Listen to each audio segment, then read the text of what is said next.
que hoje terão um árduo trabalho para poderem decidir sobre esse crime. Porque é um crime que a prova... Fê, tu fica aqui só para passar o slide, que o meu passador está sem pilha.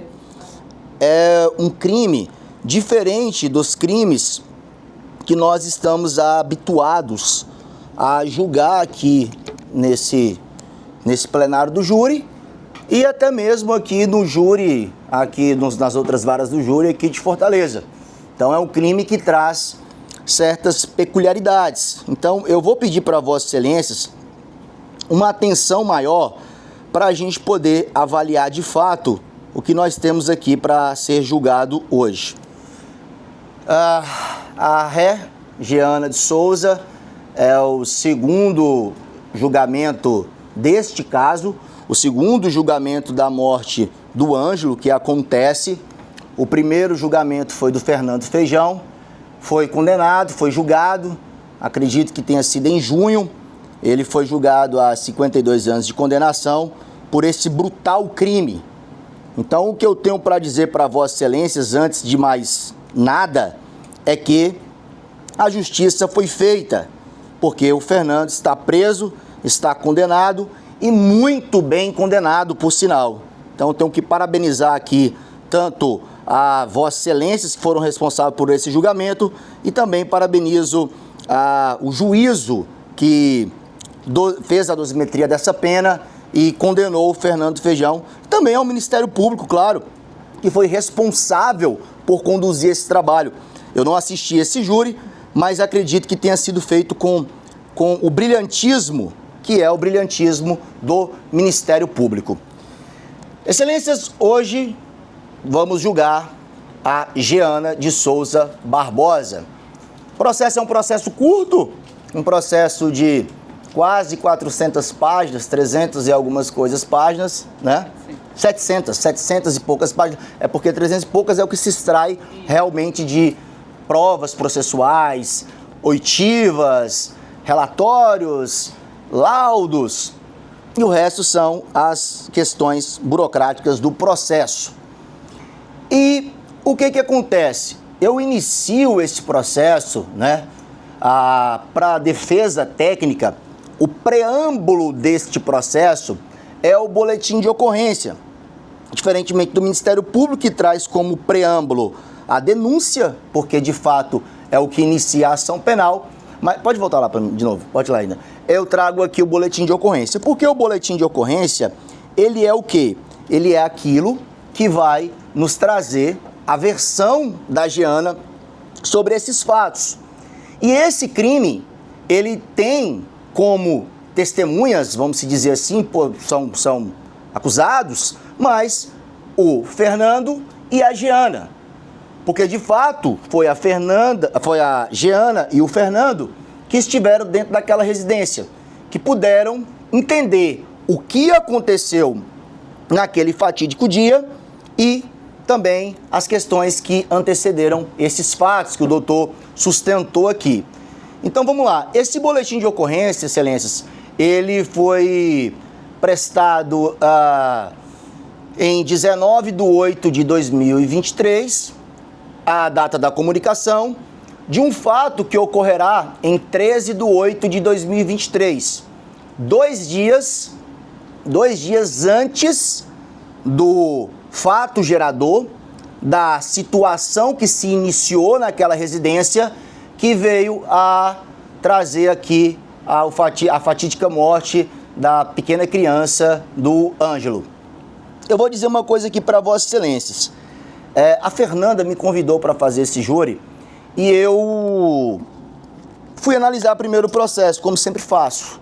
Não é qualquer processo de júri que faço. Primeiro eu analiso qual é o caso. Eu dificilmente faço júri de feminicida, homem que mata mulher. Júri envolvendo criança, nem pensar. E aqui, não sei se nós vamos ter outro júri aqui nessa vara, dia 2 de dezembro, que eu vou estar como assistente da acusação, que é o caso do policial militar que foi morto, o Santos. E também não faço júris com crimes conexos de estupro, enfim, essas questões. E aí a Fernanda me falou do caso, eu fui analisar o caso. Eu tenho uma filha de 5 anos que é o maior amor da minha vida. E antes da Laura nascer, eu perdi uma bebê, que foi a Clara, que teve complicações. E a pior coisa, que nós temos 2 homens no corpo de jurados aqui, eu acho que a pior coisa que pode acontecer na vida de um ser humano é a gente ter que enterrar um filho. A gente ter que fazer ali o caminho. Eu fiz o velóriozinho da minha filha, né? Eu estava o dia tão abalado que eu nem lembro as pessoas que estavam lá, e fiz o percurso da sala de velório até o caixão. E carregar uma caixinha, parecer uma caixinha de sapato branca, é a pior situação que pode acontecer na vida de uma pessoa, na vida de um ser humano. E quando eu fui analisar o processo, essa foto que o doutor mostrou, impressionante. Uma pequena criança ali, uma coisinha daquele tamanhozinho, totalmente inocente, totalmente longe de qualquer malignidade da vida, ter acontecido o que aconteceu. Então, realmente, essa situação, ela traz pra gente um impacto muito forte, porque aquela criança não morreu por causas naturais. Aquela criança morreu por uma ação de um ser humano, de um homem de 23 anos, e aconteceu o que aconteceu. E é por isso que digo, muito bem condenado, e vai ficar condenado. Não acredito de maneira alguma, com as provas que temos nos autos, com tudo que foi decidido por Vossas Excelências, que qualquer tribunal deste país consiga reverter essa condenação. E situações como essa, inclusive, me faz repensar muito sobre prisão perpétua no Brasil e sobre pena de morte, porque são situações que geram o absurdo. E para este crime aqui, analisando o processo e analisando a prova dos autos que tem nesse processo, e eu fiz algumas pontuações aqui da fala do doutor, e eu vou até rebater alguns pontos, nada contra o doutor, gostei demais dele, gente boa, técnico, um promotor muito bom, mas é porque eu não concordo. E um ponto que eu vou rebater do promotor, quando ele disse que o processo está carreado de provas em que demonstra que a Jeana, ela tinha o conhecimento e que ela poderia fazer algo e que ela não fez porque ela não quis. É mais ou menos essa situação que traz a denúncia criminal, é mais ou menos essa situação que na fala do Ministério Público traz para que Vossas Excelências possam hoje condenar a Jeana por tudo que tem dentro do processo. E a defesa discorda. E a defesa, ela se debruça em cima do processo, a defesa se debruça em cima da legislação para tentar demonstrar para Vossas Excelências hoje de que o processo, ele traz argumentos totalmente contrários à fala do Ministério Público. Pode passar, Fê. Olha só, a Jeana já, no primeiro momento, ela vai até a delegacia para denunciar o Fernando. E aí vocês podem pensar a seguinte situação: ué, doutor, não era a Jeana que não queria de jeito nenhum, não queria ir para a delegacia, não queria trazer a polícia, não queria trazer verdades para dentro para o Estado, porque ela temeria a organização criminosa? Pois é, mas é o seguinte, a gente, quando a gente sofre uma perca de um amor, de um filho, quando a dor da gente é uma dor grande, a coragem aumenta. Porque o negócio é diferente. Eu tenho medo por mim, como ela falou, eu tenho medo pelos meus filhos. Então, certas situações, e não situações tão graves, porque o processo não traz isso, o que acontece? A Jeana estava numa situação que agora ela não tinha mais nada a perder. A Jeana não se preocupou com a mãe, com o pai que está aqui. A Jeana não se preocupou nem com a Cecília.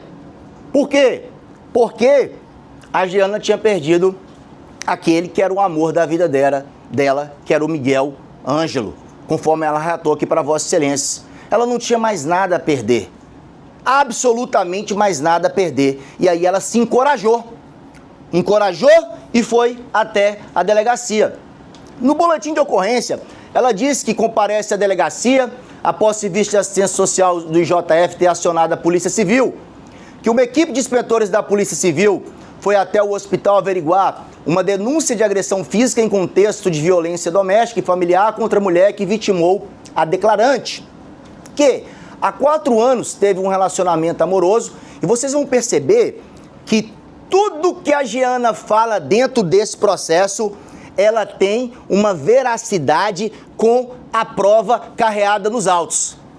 E é por esse motivo também, excelências, que permissa vênia máxima já discorda aqui do douto representante do Ministério Público que houve neste plenário hoje choro de crocodilo, encenação.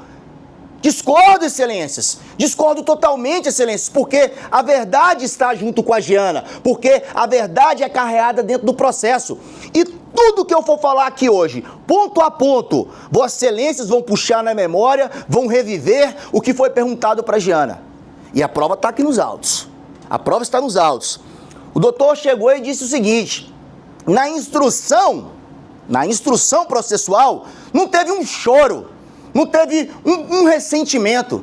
Excelências, as pessoas, psicologicamente falando, elas têm determinados comportamentos a partir de determinados momentos.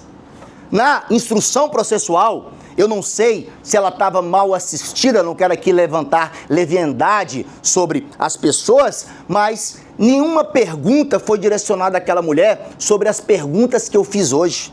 E às vezes certas coisas fazem a gente reviver certos momentos e isso nos traz comoção. Isso nos traz comoção. Então veja bem, essas questões que eu estou querendo colocar em jogo. E olha só, ela falou hoje que viveu 4 anos com Fernando e desde lá da delegacia ela já fala que teria vivido esse relacionamento com o Fernando. E continuando, que tem 2 filhos desse relacionamento, Ágata Cecília Barbosa de Miranda, de 2 anos de idade, e Ângelo Miguel Barbosa de Miranda, de 1 ano de idade. Que Fernando é usuário de cocaína, que na tarde de 13/8 de 2023, Fernando lhe agrediu fisicamente com chutes, mais uma vez das diversas vezes que essa mulher era agredida, subjugada, humilhada. E aí, vossas excelências, sabem o que eu estou dizendo, porque as redes midiáticas, a internet, o mundo está trazendo para vossas excelências o que está acontecendo nesse mundo atual, que está cada vez mais perturbado, louco, em que mulheres são agredidas, subjugadas, humilhadas e postas a qualquer tipo de situação por homens ruins.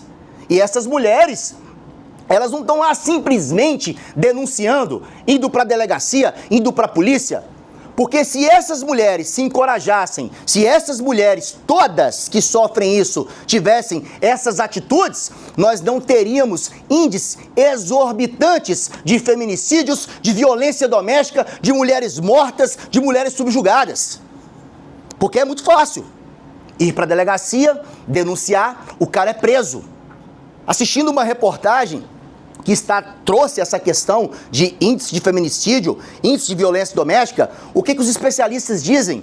É muito difícil para uma mulher que possui dependência econômica, dependência financeira, dependência emocional, dependência de medo, dependência de pânico, ela largar tudo e ir lá numa delegacia denunciar. Sabe por quê, nobre juízas? Sabe por quê? Porque depois, para onde é que essa mulher vai? Para que porta essa mulher vai bater? É muito cômodo e é muito simples. Um homem, um membro do Ministério Público, e aqui, claro, se tivesse também uma promotora, eu falaria da mesma forma, porque estão em pé de igualdade.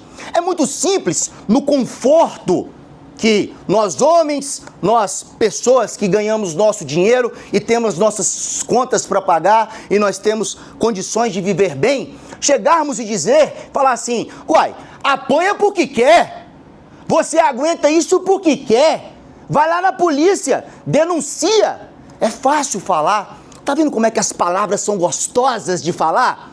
Porque nós não estamos na pele dessa mulher. Porque depois que essa mulher for lá para a polícia denunciar, ela vai para onde, nobres juízas? Nobres julgadores? Qual porta que ela vai bater? Porque o Estado é omisso. O Estado é omisso na rede pública de saúde, o Estado é omisso na rede pública de educação, o Estado é omisso em vários sentidos.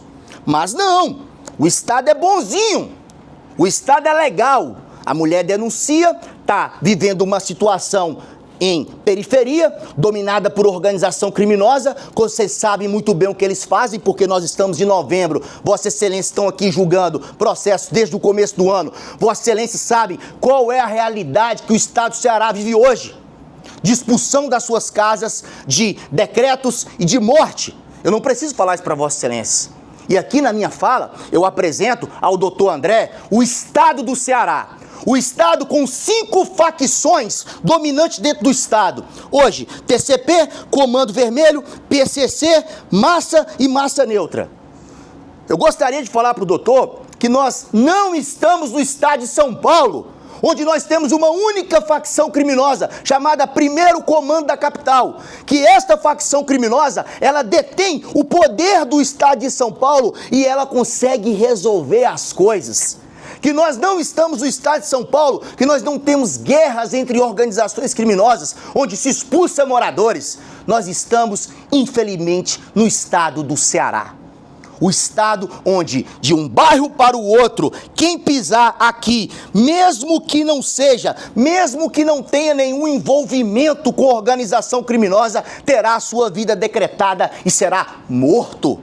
Vocês sabem o que eu estou falando? Vocês viram isso? Vocês julgaram isso esse ano. Tenho certeza que Vossa Excelência julgaram alguém sentado ao banco dos réus porque matou A, matou B, porque B era do bairro da facção contrária e pisou neste bairro. Então, Excelências, está muito bem claro aqui o que a Giana passava. Ô, doutor, você está trazendo essa versão aí e tal, mas vamos para as provas, né, doutor? É importante, porque é muito bom ouvir a Giana falar que era subjugada, humilhada, sofria ameaças de morte, mas, doutor, eu quero a prova dos autos. Eu acredito aqui nessa coação, eu acredito que a Giana não tinha capacidade de evitar isso se você me provar nos autos. E aí a gente vai agora dar uma passeada pelo processo durante essa 1h30. Pode voltar lá ainda, volta lá ainda. Dando continuidade aqui. Fernando agrediu fisicamente nas costelas, jogou um berço portátil na declarante que atingiu o seu braço, deixando-lhe com marcas no corpo. No referido momento, revidou a agressão. Olha só, ela revidou a agressão. Ela fala, quando ela podia, quando ela conseguia, ela revidava. E o processo traz essas informações. Ela não era uma pessoa que simplesmente apanhava e não fazia nada. Ela tentava revidar com a força que ela tinha. Mas aí tem um fator genético. A Giana, como vocês viram, é uma mulher franzina, uma mulher baixa e uma mulher, humanamente falando, fisicamente falando, sem forças. Então, claro que ela apanhava e nunca levava a melhor. Mas ela tentava protegê-la e proteger a prole, quando necessário, da forma que conseguia. Mas o doutor queria que ela fosse era na delegacia, denunciar. Mas se ela fosse, o Fernando estava lá para ameaçar, para dizer, me denuncia, tu morre.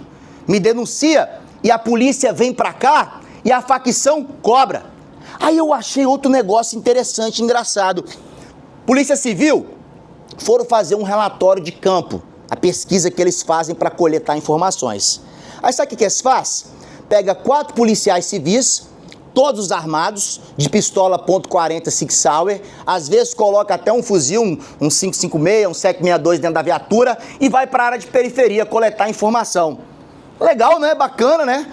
Fortemente armados, colete à prova de bala, armamento, é fácil para eles entrar na favela e coletar informações, né? Tranquilo, ótimo. E deixa eu falar, trouxeram a informação que não veio para dentro do processo através de nenhuma testemunha para dizer o quê? Para dizer que as pessoas lá da região diziam que as crianças apanhavam todo santo dia, as crianças, ela via as crianças apanhando e nada fazia. E essas pessoas, pessoal, não tiveram coragem, uma vez, de chamar uma viatura de polícia. da polícia militar ir lá, porque no processo não tem isso não, tá? Não tem uma situação do Fernando de responder qualquer procedimento por parte que alguém foi lá e denunciou. Nem de forma anônima. Nem de forma anônima, uma denúncia anônima, que às vezes pesquisa pelo sistema, bota o nome da pessoa no sistema, eu sei como é que eu já vi, conversando com um colega delegado, e aí busca as informações anônimas pelo denunciante. Denunciante não, pelo denunciado, aquele que foi denunciado. E isso nunca veio para dentro do processo. Então já começa a criar uma estranheza dentro do processo. E já começa também que, se estes fatos fossem corriqueiros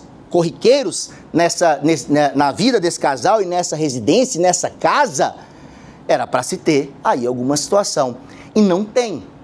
Outro fato que me gera estranheza, excelências, é porque eu tenho certeza que aqui, nesse corpo de jurados, tem mulheres que já foram mães, até, quem sabe, avós, homens, pais. E, gente, como eu falei, eu tenho uma filha de 5 anos. Desde o primeiro momento eu pego minha bebezinha, cuido dela, dava banho, dava de mamar, colocava pra arrotar, aqui no Ceará fala gofar, né? E, gente, não tem uma coisa que não tem uma lógica, tem uma conta que não fecha, doutora. O processo traz, pela representação dos promotores de justiça e hoje pela representação desse nobre promotor que está aqui, que essa criança era espancada.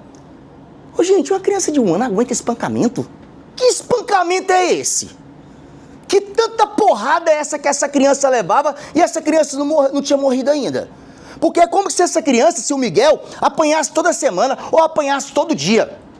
De fato, aconteceu um ato. E esse ato provocou a morte do Miguel. E esse ato foi feito pelo Fernando Feijão. Nem a Giana sabe explicar muito bem que ato foi esse. Porque no momento que o ato aconteceu, ela estava no banho. E ela não viu. A proteção seria o quê? Olha, eu não posso denunciar, porque senão eu vou morrer. Eu não posso chamar a polícia, senão a facção vem aqui e me mata. Mas eu vou ficar aqui com a minha criança 100% do meu lado. Quando eu for tomar banho, eu vou levar a minha criança. Quando eu for ir no banheiro, eu vou levar a minha criança. O mínimo de decência, porque esse homem oscilava nas emoções, a própria Giana trouxe aqui, era de quê? Eu sou mãe, tá aqui o pai do meu filho, tá aqui dentro da minha casa, ele não tá fazendo nada, eu vou tomar um banho. Vou deixar essa criança com esse rapaz aqui, eu vou dar um gesto de confiança para esse cara. E aí acontece o fato neste exato momento. Então a defesa técnica, ela também, ela sabe, concorda com a materialidade delitiva, concorda com o nexo de causalidade, que a morte do Miguel ocorreu por conta da atitude do Fernando, mas essa história de dizer que essa criança, ela era espancada, ela apanhava como quem se bate numa criança de 5 anos, de 10 anos, a defesa técnica não consegue imaginar isso, porque ela é muito frágil, é um bebê muito frágil. Um ato houve, mas não foi um ato em sequência, como se essa criança apanhasse o tempo todo, porque o processo não consegue trazer essas informações. O processo, o laudo processual que o doutor cita, ele traz sim uma situação de calcificação, também fiz os meus estudos, indica que essa criança sofreu uma determinada lesão, que essa lesão já tinha se perdurado ao tempo, inclusive essa lesão tinha se calcificado. Mas não concorda dessas diversas pancadas, como é dito, porque a prova material não consegue nos trazer isso. E ela fala que desde terça-feira, 15/8, estava no JF com seu filho, Ângelo Miguel, pois a princípio soube por seu esposo que Ângelo Miguel passou mal no quarto, a versão que o Ângelo disse, a versão que o Ângelo falou, saiu correndo com a criança nos braços para a rua, alegando que a criança estava convulsionando, que Ângelo Miguel foi socorrido e levado para a UPA, sendo transferido para o JF, que a criança precisou passar por uma cirurgia por estar com uma hemorragia, mas a declarante afirma que não sabia o real motivo do seu filho estar passando por tais procedimentos médicos, que os médicos tiveram uma suspeita que a criança era agredida fisicamente, foi agredida, era ou foi, só para não falar coisa errada, tivesse sido agredida fisicamente, que conversou com a médica e mostrou as marcas da agressão física, que depois que mostrou as marcas das agressões para a médica, ela disse que já entendi tudo, ela soube do que poderia ter acontecido? Pela agressividade que o Fernando tinha. Então ela entendeu que naquele momento o Fernando teria tomado uma atitude, no momento em que estava longe da vigilância da mãe. Uma atitude que levou a ceifar a vida do Miguel. Ele foi condenado por isso. Que a UPA e o hospital já haviam acionado o Conselho Tutelar para averiguar a situação de maus-tratos que ofendeu o Ângelo Miguel. O Serviço Social de JF também conversou com a declarante para orientar sobre acionamentos da polícia. Que soube da Polícia Civil, foi até o IJF para conversar com a declarante e averiguar as circunstâncias das agressões físicas. Que requerer medidas protetivas de urgência em desfavor de Fernando Lucas de Miranda Gonçalves. E aí foi feito o procedimento. E as medidas de urgências foram dadas, e era para o Fernando ter se afastado dela, mas não adiantou nada. Não adiantou nada. Ele quebrou a tornozeleira e foi atrás dela logo em seguida. E aí eu vou falar uma coisa para Vossas Excelências. Ela procurou a polícia, tá? A polícia, naquele momento, o Estado, naquele momento, deu uma resposta. Mas fizeram o que depois disso? Deu tapinha nas costas dela, ele foi preso, foi solto todo dia na audiência de custódia, né? No outro dia foi solto na audiência de custódia e o Estado simplesmente lavou as mãos como Pilatos fez no julgamento de Jesus Cristo. Agora te vira. Aí, uma mulher dessa vai ficar aqui dentro do Estado? Aí vem uma situação, ela tá foragida, ela fugiu, mas fugiu do Fernando, que queria matar ela, que tantas vezes a maltratou, que tantas vezes a agrediu. Foi dele que ela fugiu, até porque não tinha nenhum procedimento a essa época. O processo não consegue demonstrar que havia qualquer procedimento instaurado naquela época, naquele momento. Então ela foi embora, passou a mão na filha, E ela que se entrega, né? Detalhe, quando ela soube do mandado de prisão... Se apresenta. Então é essa mulher que fugiu dos órgãos para poder se desculpar da responsabilidade. Passando a dor de um filho que foi morto, o filho que ela sonhava ter, né? E ainda presa, e aí perigando ter aqui uma condenação nos moldes, nas diretrizes do Fernando. Porque aqui não tem nenhuma diferença, né? Aqui, aquele que concorre para o crime vai responder igual, os corréus, de qualquer maneira que concorre para esse crime. Então, é isso que a defesa vai passar a demonstrar também. Olha só, eu fiz alguns frames de algumas testemunhas que depuseram do processo para Vossas Excelências começarem a adentrar a prova, a serem trazidas para dentro do processo e verificar que tudo que a Jeana falou aqui hoje é condizente com os autos. A defesa não se afasta 1 milímetro da prova dos autos, do que tem dentro do processo. A defesa foi aqui hoje imputada, não de forma direta à banca defensiva, mas a Jeana, que é representada por nós, que é uma artista global, que chorou lágrimas de crocodilo quando se perde um filho. E aí, quem é mãe sabe o amor que se tem por um filho. E aí essas questões, eu não vou nem adentrar muito ao mérito, que Vossas Excelências viram, olharam com os olhos de Vossas Excelências, escutaram e viram se de fato havia ali algum tipo de encenação daquela mãe que já está sofrendo tanto. O primeiro depoimento é da dona Maria Auxiliadora Viana de Souza, ela é a mãe da Jeana. A senhora tem parentesco com algum dos gêmeos? Só minha filha mesmo. Eu não posso dizer quando estou parentismo com ele, né? A mãe dela me confirmou que ela foi na delegacia quando soube do que ela... Primeiramente, eu quero entender a vida do chegou casal. atrás Como era a dela vida para deles prender, dois como aí casal? a Era um família relacionamento informou ela e tranquilo ela ou que não? foi se apresentar em Recife. No início era, doutor. Mas depois... O que aconteceu depois? Tu tá controlando meu tempo? Não, tu marcou. Tem muita coisa. Ele judiava com ela. Tá, Quando a senhora fala controla. judiava, isso envolve agressão física? Sim. Certo. E essas agressões eram motivadas pelo quê? A senhora sabe? Era porque ele era o tipo da coisa. Ele não trabalhava, ele não fazia nada na vida. Aí eu que sustentava de ter as 2 crianças. Certo. Ele mandava se virar. Quantos filhos o casal tinha?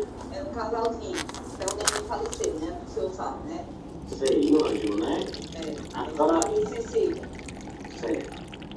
Depois do nascimento dessas crianças, como era o comportamento do casal em relação às crianças? Eles cuidavam bem, não eram negligentes, ou era a senhora que cuidava? Como é que era isso? Doutor, depois do nascimento do Anjo Miguel, quando eu comecei a notar as coisas dele, Com as 58, coisas tá? deles, eu botei Mas ele vai vir a fora réplica. de casa. Ele tá Aí ela Foi que a anotando. senhora disse que Ele tá anotando muito ali. Dele, que é o aquele cara comportamento dele, que ele estava Ele vem usando mesmo. droga. Vem.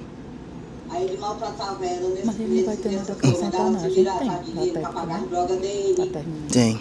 Entendi. E a senhora chegou a presenciar ele agredindo os filhos? Eu vou colocar aqui. Tu quer quantos minutos? Cara, tu fala, qualquer coisa eu vou te auxiliando aqui. Tá. Não dá muito. Tá.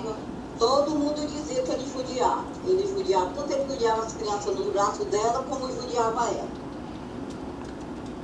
E a senhora notava sinais de espancamento nas crianças e na sua filha? Quando eu chegava lá em casa, o menino Não. também chegou com o braço desmantelado. O braço desmantelado é o quê? Quebrado? Sim, assim, quando tiver na tipoia, sabe? Que foi essa é? É. Aí ela com medo dizia que tinha sido a menina, né? Que ele tinha caído em cima da cama, ou a menina tinha derrubado, a Cecília. Ela com medo dele. E aí, o que ela dava? Aconteceu mais de uma vez da criança aparecer machucada e ela dizer que foi acidente doméstico? Doutor, agora depois eu não sei, porque eu sei bem disso aí. Sei dessas coisas aí bem. E ele era muito violento. Entendi. A sua filha, a senhora chegou a ver ela espancando alguma vez essas crianças? Não, senhor. O que a senhora tem conhecimento é que ele que espancava e ela ficava dizendo que era fruto de Com a uma... criança nos braços. Ele às vezes espancava ela com as crianças nos braços. Eu estou falando a verdade. Eu sou mãe, estou até com a bichinha dele. Sua filha chegou a relatar para a senhora alguma situação de violência que ela chegou a ter? Não, para mim ela não dizia não, mas todo mundo na rua sabia. E eu que não sabia. Entendi. Depois eu fui saber, depois que eu fiz o B.O. contra ele, que ele me ameaçou. Chegou a ameaçar a senhora também? Foi, todo mundo sabe. Sei. A sua filha, a senhora chegou a conversar com ela depois desses fatos? Chegou? Não, eu só disse assim pra ela, minha filha, se tá acontecendo alguma coisa, bora fazer um B.O. Ela disse, mãe, eu não vou não, aí vai ser eu e ele. Aí eu não sei, né, depois, ela era muito maltratada, viu, doutor? Muito, tanto na barriga, o menino ele dava nela com a criança na barriga, depois que ela teve o neném também, ela de resguardo. Mais alguma coisa sobre esse processo? Já falou tudo o que sabia? Até aí eu já falei, né, doutor? Só me diga uma coisa, ela foi muito castigada por ele. Ele dava nela buchuda, dava nela grávida, a cirurgia dela se abriu, eu fui quem cuidei, de uma porrada que ele jogou dela em cima da cama. E ela chegou a denunciar ele alguma vez na polícia? Doutor, isso aí eu não sei, que eu perguntei, ela nunca me falou, mas eu acho que teve, né, eu não sei, né? Ele tava na pulseira, ele quis socar fogo nela viva, viu? E a senhora sabe me falar o motivo dela ter ido para Pernambuco logo depois da morte dessa criança? Não foi pra ela, no sábado seguinte que ele deu nela lá de frente ao centro. Antes da gente, ela tava com a Defensoria Pública? Antes da gente, Defensoria Pública? A gente entrou como? Depois Excelências, deixa eu falar uma coisa para Vossas Excelências. A Giana, ela sempre teve pela Defensoria Pública, tá? Essa defesa técnica, tanto eu quanto a doutora Fernanda, nós entramos já no final do processo, depois da fase da pronúncia, tá? Então, sempre foi a Defensoria Pública. Nós bem sabemos que a Defensoria Pública é um serviço do Estado. Os defensores públicos, eles têm uma pauta de atendimentos enorme, não tem essa facilidade de ir ao presídio, de conversar com os clientes, de fazer o que uma defesa técnica faz. Então, por que eu estou dizendo isso para Vossa Excelência? Porque, para não ficar parecendo que a defesa técnica já tinha uma máquina do tempo, já imaginava que a Giana seria pronunciada, que o recurso em sentido estrito seria indeferido pelo Tribunal de Justiça do Estado do Ceará e que hoje nós iríamos preparar a Giana para ela contar toda essa história. Mas não só preparar a Giana, nós teríamos também que preparar as testemunhas que depuseram durante todo esse processo. Essa é a mãe da Giana, a fala de uma mãe que traz a verdade dentro dos fatos. Eu vou terminar minha fala hoje, daqui a pouco, passa muito rápido, já se passou 30 e poucos minutos, quase 40. Não sei se eu vou conseguir ver a trela, porque só vou vir se o promotor vier, porque eu tenho muita coisa para falar, eu tenho muita coisa para apresentar. Mas olha só, essa mulher já sofre desde muito tempo, desde que essa criança estava na barriga, por este homem que está ali, aquele homem branco que foi condenado. Este homem é o responsável. E esse homem, ele vai sorrir e vai ficar feliz, porque isso é um ser do... Enfim, tem coisas que a gente não pode falar no júri, mas eu me revolto com isso.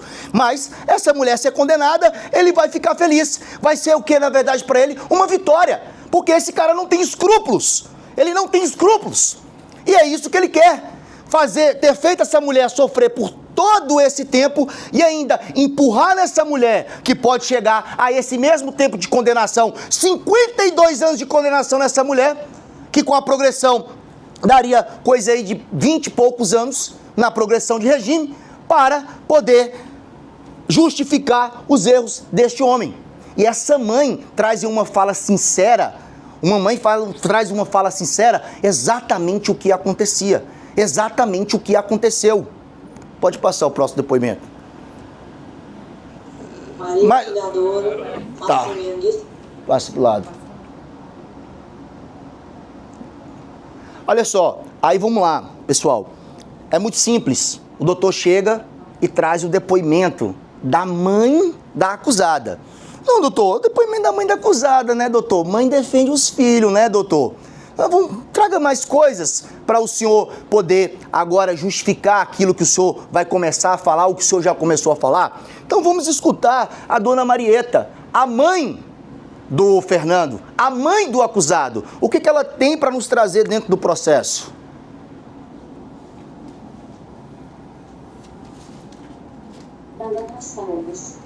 Meu marido está sendo casado, solteiro, viúva, divorciado. Sou casada com o pai do Fernando. Sou madrasta do Fernando, não é isso? Não entendi. A senhora madrasta do Fernando? Não, sou casada com o pai do Fernando, mas sou separada do pai do Fernando há mais de 20 anos. Certo. A senhora... Marieta, a senhora não é mãe biológica do Fernando, não é isso? Sou mãe biológica do Fernando. Quando eu separei do pai do Fernando, ele tinha 2 aninhos de idade. Entendi. De quê? Pronto. Na verdade, quando me ligaram dizendo que o Ângelo estava internado, isso da segunda vez o internamento do Ângelo, porque o Ângelo, com 1 mês de idade, ele teve um problema de convulsionar, que criou um coágulo de sangue no cérebro dele, a qual foi retirada através de seringa o máximo que pôde. Certo. E aí ficou claro que o médico falou que o Ângelo precisava tomar uma certa medicação para o coágulo não voltar a crescer. E todo cuidado seria fofo com o Ângelo. Ele não podia cair, não podia bater a cabeça, porque ele já tinha um problema desde 1 mês de idade. Então, o Ângelo ficou de 1 mês de idade, 3 meses internado na UTI, até receber alta e vir para casa. Quando isso aconteceu, e o Ângelo recebeu alta e veio para casa, o Fernando estava preso. Daí o Fernando ficou preso desde essa época em que o Ângelo nasceu, que tinha 1 mês de idade, o Fernando ficou preso, se soltou em 10 meses depois, que o Fernando se soltou. Pronto. Coisa. A senhora já ouviu? Não, calma, pode deixar. Já andou com tipóia, com o braço enfaixado, em razão já de alguma... Agora essa conta não bate. Quando o Ângelo morreu, ele tinha quanto tempo? Não sabe nada disso. Ele passou quanto tempo? Não é verdade. Tá. Não é verdade isso. Não é verdade. Lá na delegacia de polícia, a senhora teria dito que o motivo dessas agressões sofridas pelo Ângelo em agosto, que ele teve no hospital, foi derivado de uma briga de casal pelo fato da gente ter descoberto a traição do Fernando. Como é que foi isso? Passou 8? Na verdade, Passou 8? A minha versão dita no 30 foi o seguinte: eu falei para o delegado o seguinte: como eu não tinha visto o que tinha acontecido, eu não duvidaria que tivesse acontecido alguma coisa com o Ângelo entre briga do casal. Vou matar esse júri agora. Porque quando a síndrome do bebê A sacudido. Diana estava com 8 meses de grávida. Ele foi preso pelo quê? Eu tomei conhecimento Assalto. pela Fernanda, minha filha, Tá. e a Cecília, que é filha do Fernando e da Diana, teria sido machucada entre uma briga dos dois. Eles dois se degradando, tinham machucado feio a Cecília. Daí, a Fernanda levou a Cecília na minha casa. Eu vi com meus próprios olhos a Cecília machucada. Como era o machucado?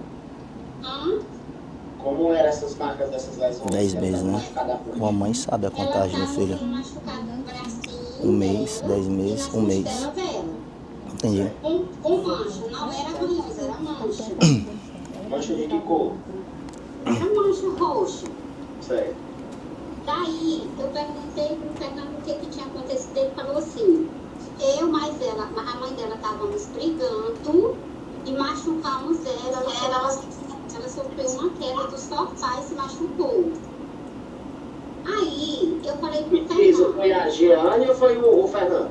Os dois. Os dois, certo. Mas quem me falou essa versão foi o Fernando. Certo. Não, Dessas vezes que você já teve contato com ela, assim, ela descontava nas crianças esse ciúme dela, por relação a ele? não descontava diretamente, apenas na hora da briga dos dois, a criança pequena, quem tivesse com a criança no braço, a criança seria atingida, machucada de certa forma. A mãe, né? Como assim? Não entendi isso. Tipo, doutor, eles se degladiavam. Tá, então, se eles estivessem brigando e um deles estivesse segurando a criança, a senhora quer dizer que eles não teriam problema de um sair no tapa com o outro, com um deles com a criança na cola, é isso que a senhora quer dizer? Sim, sim. Mas a senhora viu alguma vez isso acontecer na vida da senhora? Não ficou sabendo? A Cecília, sim. Só não com o Ângelo, mas com a Cecília, sim. Então, a senhora ficou sabendo que eles chegaram a brigar, sendo que um deles estava segurando a Cecília no colo, é isso? Exatamente. Só não sei Então, sabe afirmar. quem foi que estava segurando a Cecília? Não sei afirmar quem dos dois estava segurando a Cecília e nem quem dos dois machucou. Mas a briga era entre os dois e machucaram ela. Excelências, eu não sei se vocês conseguiram captar a mensagem que eu quis passar no depoimento da dona Marieta, mas reflitam, esse processo ele é uma grande mentira. Toda essa torre de mentira trazida pela acusação desde a fase de delegacia, porque o delegado também é acusação, é uma mentira.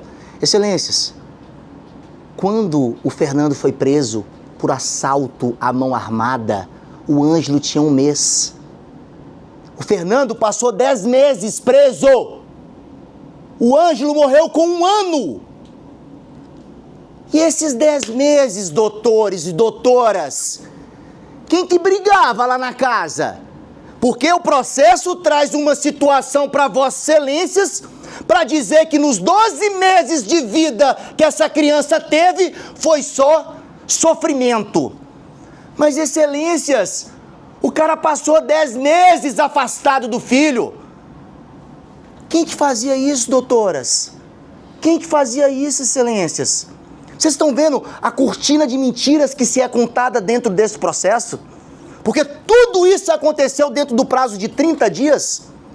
Então vamos começar a trazer lapsos temporais para dentro do processo.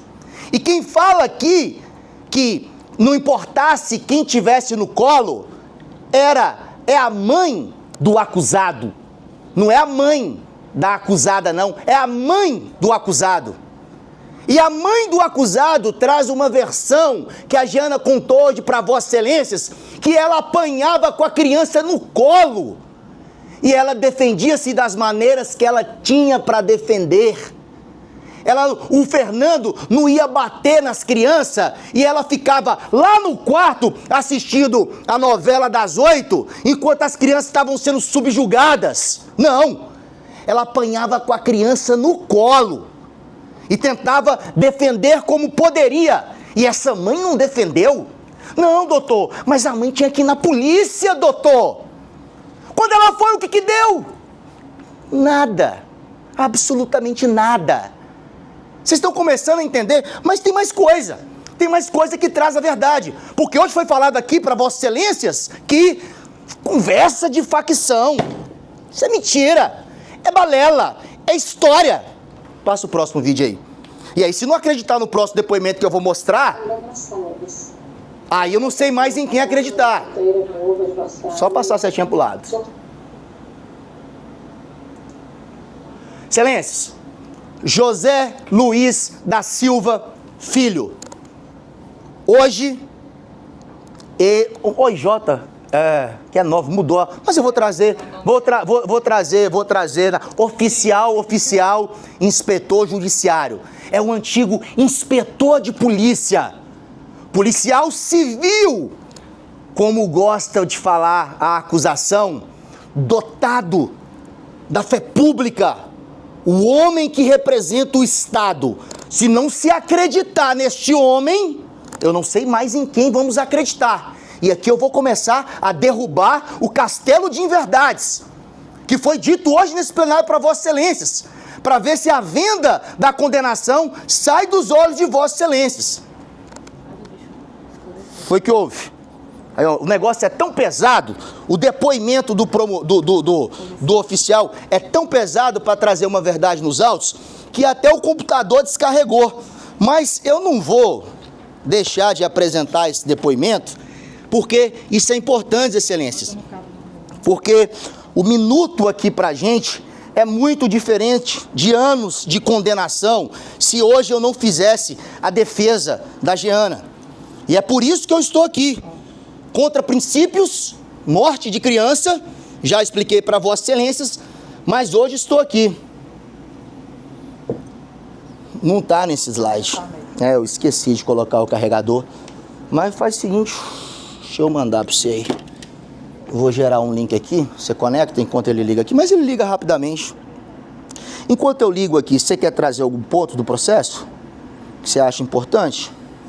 Nós temos 30... claro aqui também para Vossas Excelências, né, que são hoje os nobres julgadores desse caso, que como o Ministério Público alegou em sede de denúncia, e hoje também trouxe aqui à plenária, que a Jeane haveria fugido para o estado de Pernambuco, é isso que os autos deixam entender, inclusive com relatório policial, para se eximir de uma possível culpa, para se eximir de uma possível prisão. E o que demonstra ainda mais que isso é inverídico, que realmente ela fugiu com medo do Fernando, é que ela, quando estava lá no estado de Pernambuco, na cidade de Recife, que ela soube, né, que a polícia havia ido atrás dela para efetuar sua prisão, ela se apresenta na polícia do estado de Pernambuco. Ela não foi caçada no estado de Pernambuco. Ela não foi presa pela polícia estando atrás da mesma. Ela se apresenta na polícia de Pernambuco e o mandado de prisão foi cumprido, né? Outra coisa, pessoal, entendam, nobres julgadores, ela sai daqui do estado do Ceará com a sua filha, com a Cecília. Ela poderia muito bem ter deixado essa criança com os avós. O que é que ela preferiu? Levar a filha pelo medo das ameaças que ela sofreu do Fernando. Mas ela não estava nem aí para a filha. O que é que ela imaginou? Se ele já matou meu filho com ele, a próxima vítima, se eu não estiver por perto, vai ser a minha filha. Vamos lá? Voltou aqui. Pronto. Olha aí, pessoal, o que o José Luiz fala. E ele não fala de ouvir dizer, não. Testemunha ocular do que acontecia na vida dessa mulher.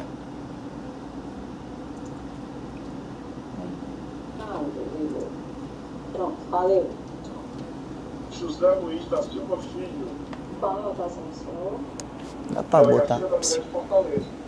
José Luiz. Só mais dois sãozinhos. O senhor é lotado na delegacia da mulher? Isso. O senhor participou da apuração do crime que resultou na morte dessa criança, o Ângelo, de apenas um ano?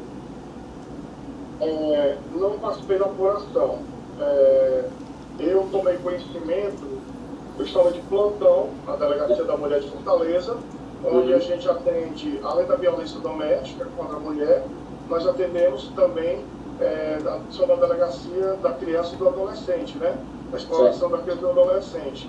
E nós fomos dentro do protocolo, a gente foi notificado que tinha chegado no IJF há mais de 24 horas uma criança a qual ela tinha,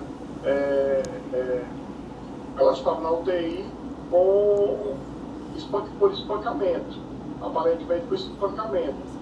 E aí a gente se dirigiu até a delegacia, até o hospital, eu e a minha colega Adriana, a qual a gente foi até a UTI e constatou o fato. Começamos com o médico, o intensivista, o qual estava cuidando da criança, e o que ele nos relatou foi que a criança ela já estava lá há alguns dias e que a criança apresentava politraumatismo craniano, né? E o que nos chamou a atenção foi que ele informou que além do traumatismo o qual ele estava internado naquele momento, ele tinha calcificação de outros traumatismos. Lá no hospital eu encontrei essa moça que está aí, né? Ela, eu conversei com ela, porque a informação que a gente tinha com mais... Com o ex, Fernando Souto, e com o ano, Fernando Souto. Oxe, Parou.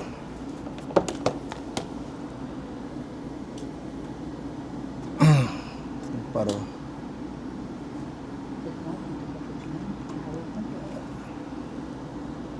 Eu vou até tirar ele daqui. Só um minutinho.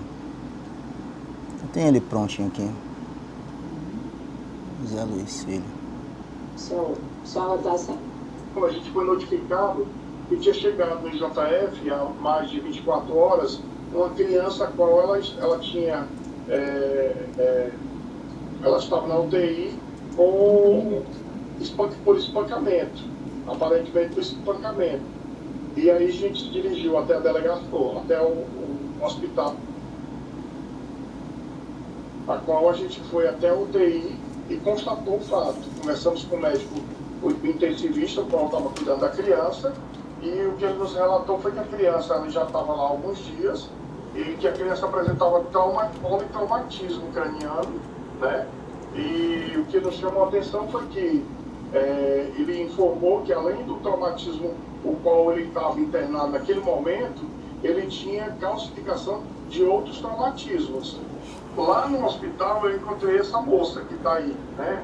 Eu conversei com ela, porque a informação que a gente tinha mais é que ela tinha relatado lá para as pessoas que estavam no hospital que também ela tinha sido vítima de violência, tanto ela quanto o filho.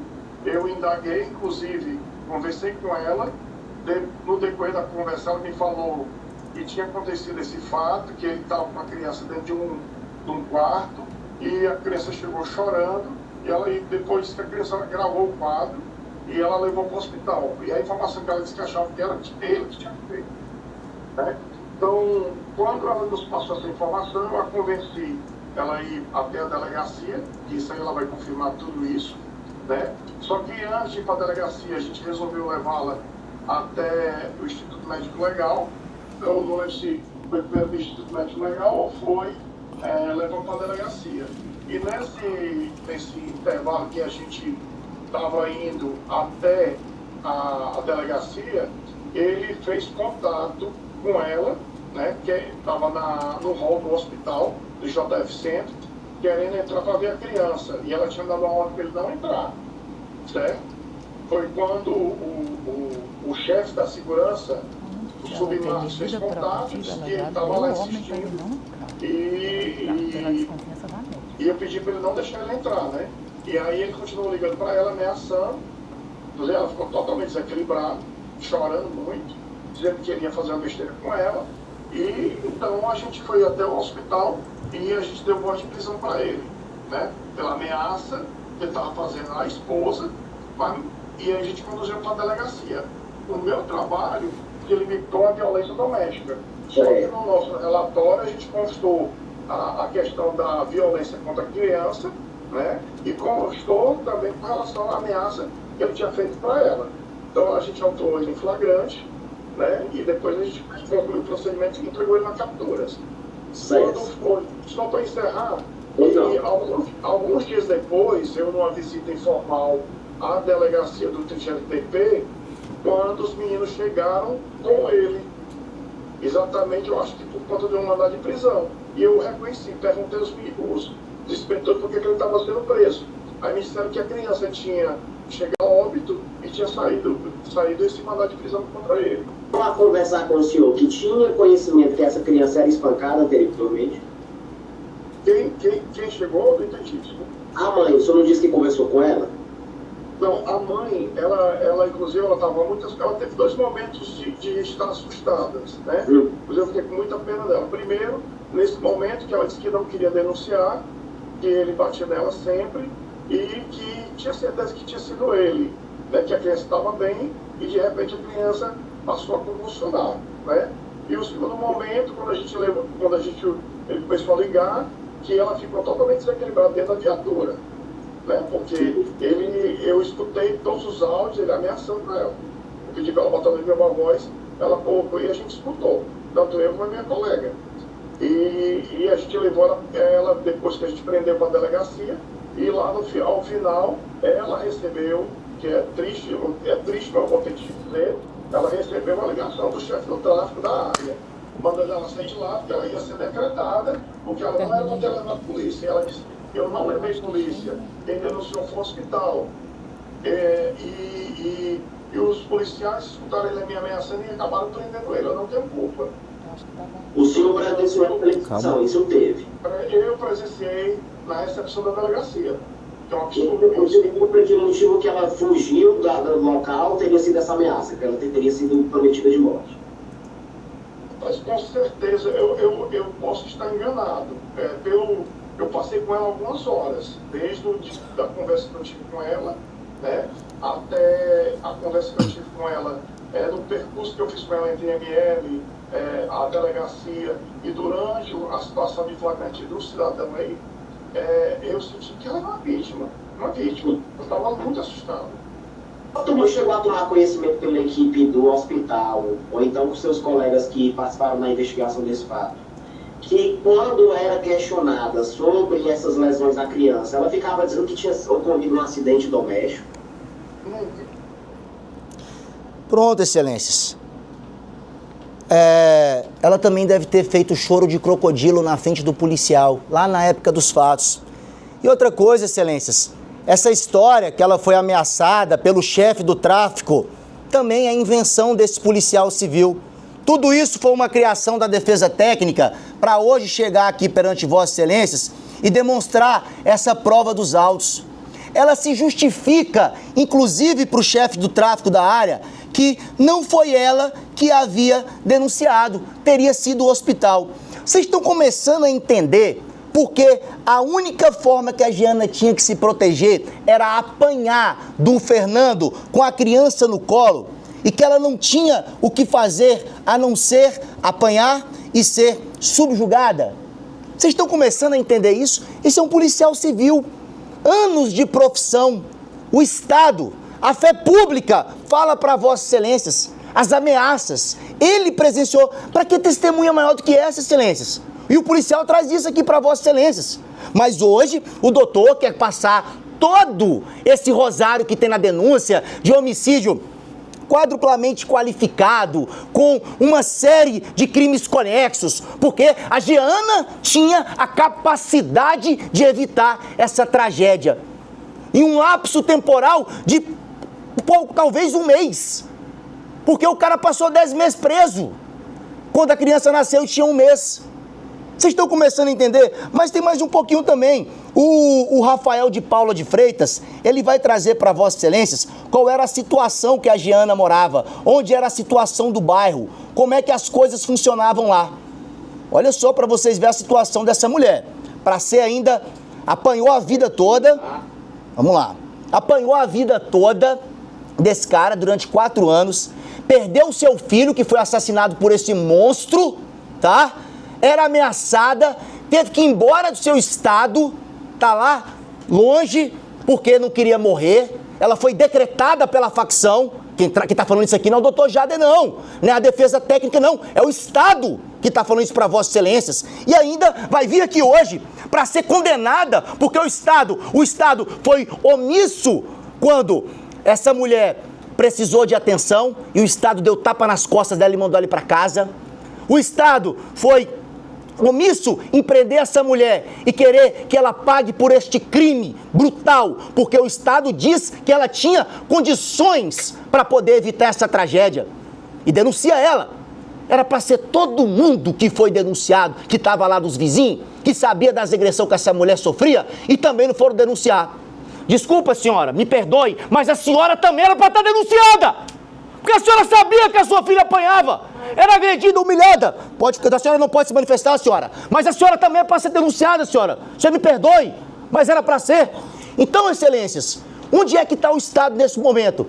E o policial que viu sendo decretada que ia perder a casa?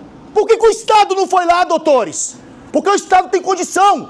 Porque é muito fácil para o Estado denunciar, pedir condenação. Não é com ele mesmo. Não é com ele mesmo. E aí o Rafael vai falar para Vossa Excelências como é que é a situação onde ela morava. Aqui no Ceará. É uma área dominada pelo tráfico. E o pessoal tem muito medo de se envolver. Só que eles estavam indignados, mas falavam: a gente não vai se envolver, a gente tem medo de se envolver. Tanto é que o infrator, certo? Aqui presente, ele foi expulso de lá pelos próprios bandidos. O pessoal pegou ele e deu uma pisa nele por conta disso, por conta dessa série de violência entre a família deles. Certo.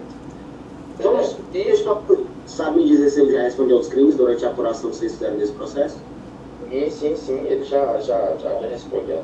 Já respondeu pelo menos, não sei se, assim, denúncias, né? Que eu me lembro, era pelo menos 3, 2 Maria da Penha, eu acho que um furto, um tráfico, eu não me lembro. Entendi.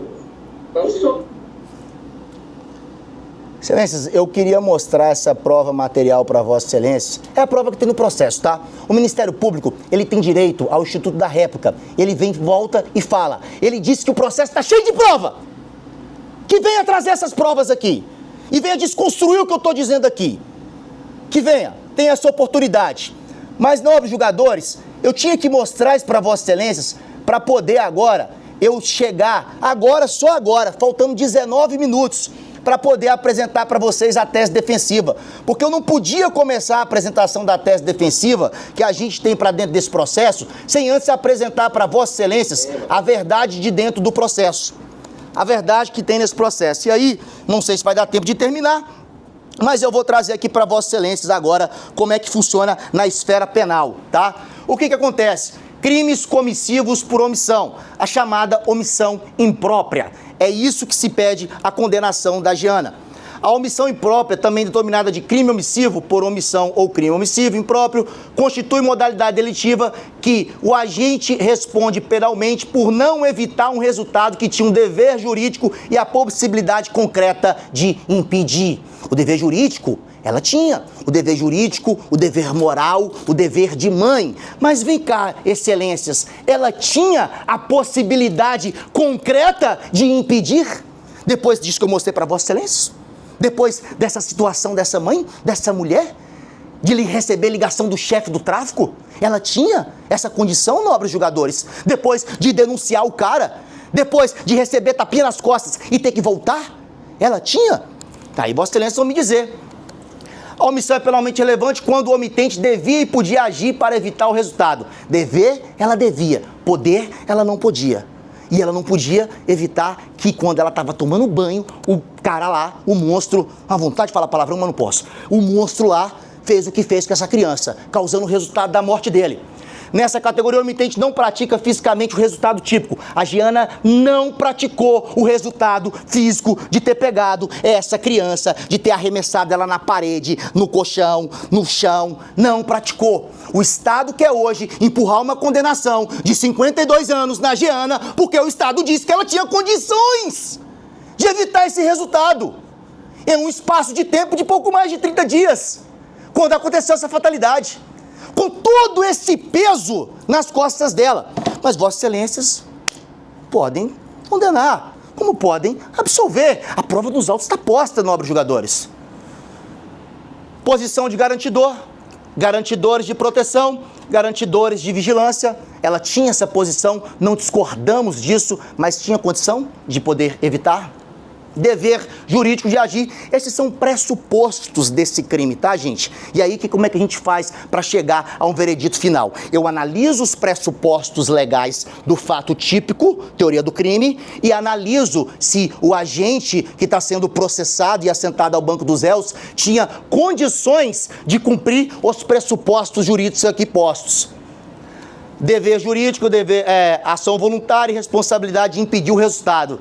Sim, ela tinha responsabilidade de impedir o resultado. Agora a pergunta é, ela teve condição de impedir o resultado? Vossas Excelências vão pensar e vão analisar a prova dos autos. Possibilidade concreta de agir. É imprescindível que o garantidor tenha efetiva capacidade física e fática de evitar o resultado. Ninguém pode ser juridicamente obrigado ao impossível. O Estado, a lei é linda. A lei é linda quando ela é seguida, quando ela é cumprida. Ela não tinha a capacidade física, ela não tinha a capacidade fática e ela não podia fazer o impossível dentro desse lapso temporal, que foi este momento. E isso é muito importante para Vossas Excelências. Quando forem analisar o processo, quando se reunirem na sala secreta para poderem julgar a Jeana, trazerem o lapso temporal, que é o que o processo traz, e as condições que eram impostas a ela, para chegarem a um veredito final. Nexo de evitação, nexo normativo. Cede espaço dominado, nexo de evitação, nexo normativo, o resultado teria sido evitado com alta probabilidade. Este juízo prescinde de certeza absoluta, exigindo-se apenas a probabilidade juridicamente relevante, se era possível evitar este resultado. O elemento subjetivo, que é o dolo culpa, no dolo, que é o que se pede aqui hoje, se pede a condenação da Jeana por ter o dolo pela morte do Miguel Ângelo. O omitente quer o resultado ou assume conscientemente o risco de sua produção. Em algum momento, o Ministério Público trouxe aqui no processo que a Jeana queria a morte do Miguel Ângelo. Pelo contrário, o doutor disse que foi o contrário. Se der tempo, eu vou trazer as anotações que o doutor falou, que eu coloco ipsilíteras como ele falou. Mas se eu me recordo, ele disse que ela não queria esse resultado, mas que aconteceu. Então, isso fere totalmente aqui o elemento subjetivo do crime. Garantidor legal, que estrito senso, pais em relação a filhos menores, poder familiar. Ok, tá certo dentro do processo. Modalidade dolosa, que é o que traz o crime, podendo agir. O dolo pode ser direto, quando deseja o resultado ou atua com indiferença deliberada, ou eventual, quando prevê o resultado como possível e aceita sua produção. Não temos nesse processo nem o dolo direto, ela não tinha vontade que o filho morresse, e não temos o dolo eventual. Ela não tinha a capacidade de evitar que esse crime acontecesse. Ela sequer tinha consciência de que esse animal, de que esse monstro ia pegar a criança quando ela estava tomando banho e jogar onde quer que seja que ele jogou. Não existia essa situação. O cara bateu nela, o cara espancou ela, o policial estava com ela, escutou ela sendo ameaçada, escutou o cara ligando e ameaçando, xingando, esculhambando, escutou o dono da área lá, o dono da área, traficante, dizendo que ela ia ser decretada e não fez nada. Se o Estado não tinha essa capacidade, quem dirá a Jeana, Excelências? Pelo amor de Deus, isso está claro. Excelências, os limites excludentes. A responsabilização não é automática. Não é só o fato acontecer, você ter os requisitos de proteção e aí não aconteceu. Esse é o que o legislador traz, é que o processo penal traz. Demandando análise causídica rigorosa. Aí o que traz o STJ? Tem exigir demonstração inequívoca de quê? Vamos lá. Os pilares. A mãe tinha conhecimento efetivo ou deveria ter conhecimento das agressões naquele momento? Naquele lapso temporal? Não. Possuía condições concretas de evitar o resultado? Não possuía condições. Primeiro porque estava distante do Miguel Ângelo, a vítima do crime. Não tinha porquê, vivia subjugada, ameaçada, apanhava. E aí aconteceu o que aconteceu e está provado. O cara era faccionado, o cara era criminoso, o cara era bandido. Vários assaltos, tráfico de drogas, várias Marias da Penha, acostumada a conduzir mulheres dessa situação. Sua omissão contribuiu causalmente para o resultado lesivo? A defesa entende que não. Qual foi a omissão que ela teve? Ela traz aqui que teve eventos em que ele estava tranquilo, ele estava bem. E aí tem eventos que ele estava drogado e fazia o que fazia, agredia ela. O Ministério Público tenta confundir a cabeça de Vossa Excelência, trazendo episódios com a menina Cecília e episódios com o menino Miguel Ângelo. Mas aqui não está em julgamento a menina Cecília. A menina Cecília está viva. Aqui está em julgamento o fato, o Miguel Ângelo. Nesse lapso temporal e nessas condições processuais. Pode passar, Fê. Travou? Eu tô tentando trazer para Vossa Excelência, porque é meu papel, como operador do direito, trazer o crime, trazer como o crime é analisado, trazer a norma concreta. Para Vossa Excelência não sair aqui querendo... Claro, é revoltante. Vocês acham que para mim não é? Estudando esse processo ontem, revivendo esse processo, 2 horas da manhã, a minha criança na cama do meu lado, e olhava para minha filha, para minha bebezinha, e olhava para aquela criança naquela maca de hospital? E vocês acham que eu estou aqui porque... Eu também sou um artista, então, porque eu estou indignado com isso. Eu estou indignado por tanto que essa mulher sofreu durante todo o tempo, e por quanto tempo essa mulher vai sofrer.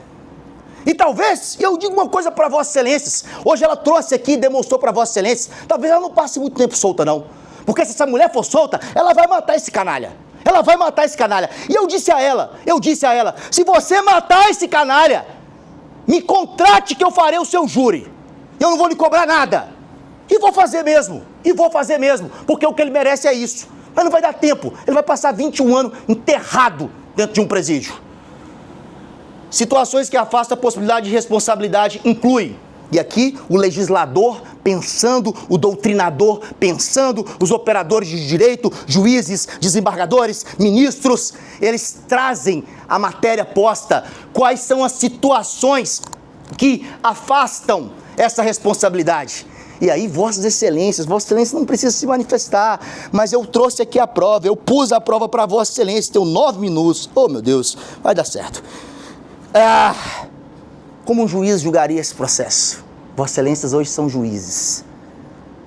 E aí Vossas Excelências pensam, se eu demonstrei para Vossas Excelências, impossibilidade material de agir, violência contra a própria mãe pelo agressor, coação moral irresistível, sim, pelo agressor, pela organização criminosa, pelo estilo de vida que se vive e pela omissão estatal. Sim, coação irresistível. E coloco o Estado nesse bolo. Coloco sem pena. Ausência de conhecimento das agressões quando não havia elementos para a suspeita razoável. Ela diz que não tinha conhecimento das agressões contra o Miguel Ângelo.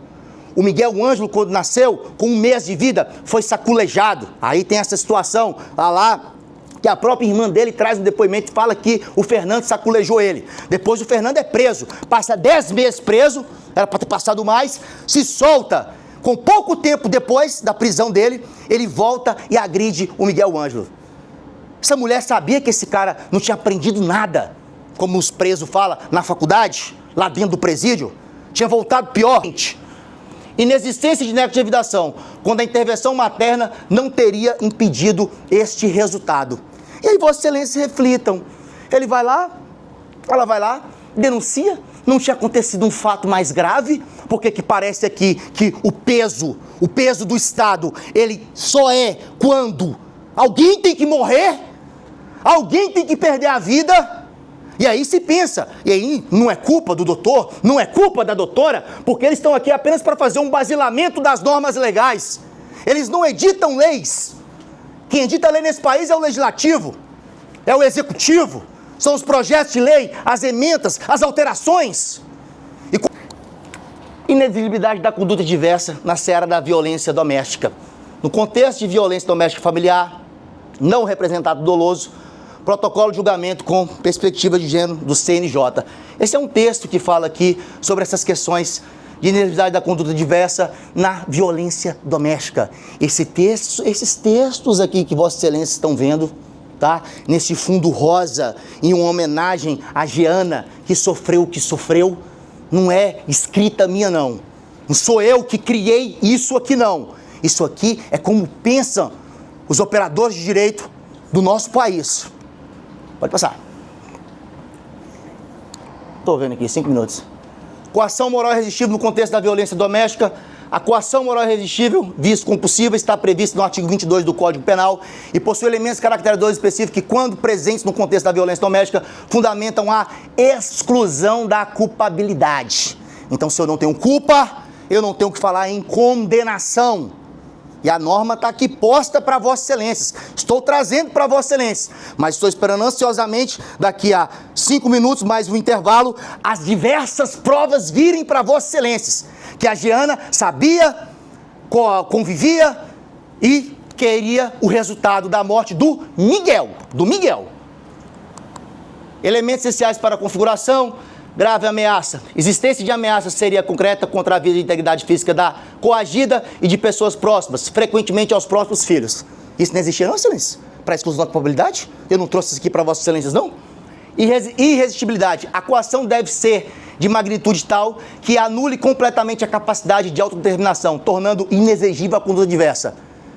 Você apanhar, ser arrebentada, ser humilhada, sofrer ameaça do chefe de tráfico da área, do traficante que é seu marido, de todo mundo ouvir você sendo apanhado dentro da sua casa, mas silenciar, boquinha calada, você não ter para onde ir, não ter condições financeiras, ter 2 filhas pequenas. Se isso aqui não é irresistibilidade, eu não sei o que é. Eu tenho que aprender o que é. Eu vou aprender daqui a pouco o que é. Inevitabilidade. Ausência de possibilidade razoável de escapar de situação sem submeter à vontade do coator. Qual a escolha que a Giana tinha, nobres jogadores? Próximo.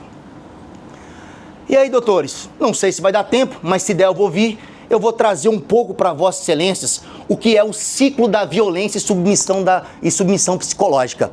Porque eu vou falar uma coisa para as vossas excelências. Uma coisa que eu amo de paixão, que Deus me deu esse dom. E olha que eu nem enxergo direito. Eu tenho um contêiner de doenças oftalmológicas, mas adoro ler, adoro pesquisar, porque o conhecimento liberta. Não só a mim, porque eu sou liberto pela honra e glória do Senhor. Liberta as pessoas que eu vejo sendo colocadas dentro do cárcere. Os processos que eu escolho para defender.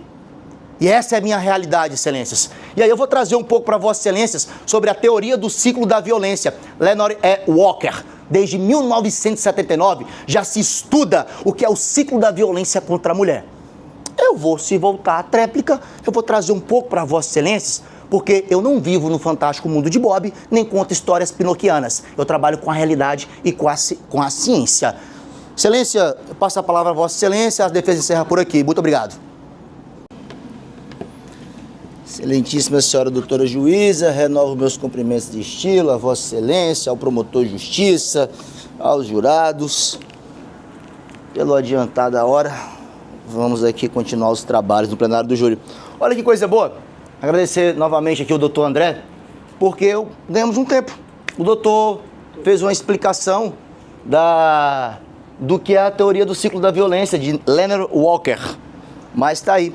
Eu vou colocar esse slide aqui, para quem tiver curiosidade, meu Instagram é jade.alder, depois dá uma olhada, que eu achei bem bacana esse material que eu produzi. Sou eu que produzo, doutor. Eu gosto desse negócio de tecnologia.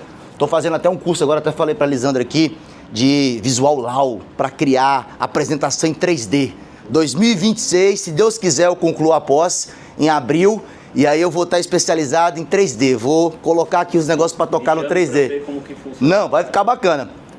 Doutor, vai chegar um dia, doutor, que eu tenho morrendo de medo do advogado sentar e fazer o júri, a IA fazer o júri. Eu não gosto muito dessas coisas, não. Eu tenho medo dessas coisas de ficar desempregado. Mas a gente vai fazer. Excelências, eu parei aqui no ciclo da violência e submissão psicológica, mas o doutor apresentou muito bacana. Eu vou dar uma passada aqui pra gente ir para o que interessa, porque o tempo ele é curto. Mas antes disso, deixa eu explicar um negócio aqui para vossas excelências aqui, bem rapidinho. Eu vou colocar na tela aqui bem grande, só para vossas excelências verem, porque é o seguinte, a gente tem que fazer uma defesa, e tem que fazer uma defesa bem elaborada. Só que o que acontece?